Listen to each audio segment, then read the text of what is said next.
जैसा कि दोस्तों आपको पता है कि पूरे विश्व में कोरोना का जो संकट है वो छाया हुआ है। हर तरफ केस बढ़ते ही जा रहे हैं। कुछ देश हैं जिन्होंने इसको कंट्रोल किया है। हमारे देश में भी यह बीमारी काफी भयानक रूप लेती जा रही है। 30,000 से भी ज्यादा केस आ चुके हैं। महाराष्ट्र और जो गुजरात है इसमें वो ज्यादा क्रिटिकल है।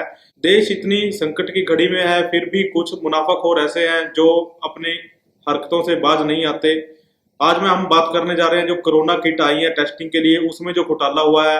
दोस्तों हुआ यूं कि चाइना से कुछ किट्स मंगाई गई थी टेस्टिंग के लिए, जो कि आईसीएमआर को भेजी जानी थी। तो जो किट्स को मंगाने वाली कंपनी थी वो अलग थी, और जो आगे किट्स को सप्लाई करना था जिसको आईसीएमआर को, वो अलग थी। जो किट्स को मंगाने वाली कंपनी थी उसका नाम है मैट्रिक्स लैब्स। जो आईसीएमआर को सप्लाई करने वाली थी उसका नाम था रेयर मेटाबॉलिक्स। तो जो टेस्टिंग किट की जो प्राइस थी वो 245 रुपए थी, और इसको जो आईसीएमआर को बेचा जा रहा था वो बेचा जा रहा था 600 रुपए में। तो इसमें लगभग 145% जो है वो मुनाफा कमाया जा रहा था।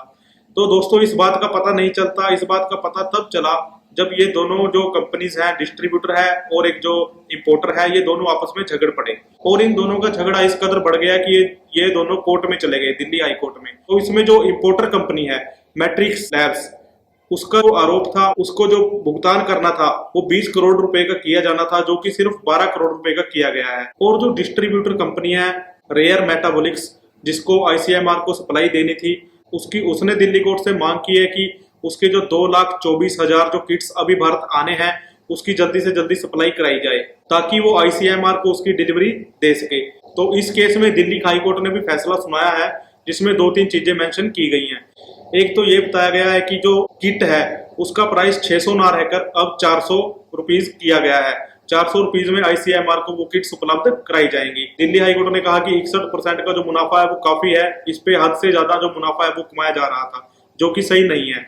और इसके साथ साथ दोनों कंपनियों को ये भी हिदायत दी है कि जो 2,24,000 किट्स आनी है, जो टेस्टिंग किट्स आनी है, वो जल्दी से जल्दी भारत में लाई जाएं, और भारत में लाने के बाद बिना किसी मतभेद के उसको आईसीएमआर को सौंपा जाए, ताकि जल्दी से जल्दी टेस्टिंग हो और जो हमारे देश में आपदा आई है इसका जल्दी से जल्दी हम निपटारा कर सके। तो दोस्तों इससे पता चलता है कुछ मुनाफाखोर कंपनियां ऐसी हैं जिनको ना देश की पड़ी है ना देशवासियों की पड़ी है, लेकिन उनको सिर्फ अपना पैसा कमाने से मतलब है।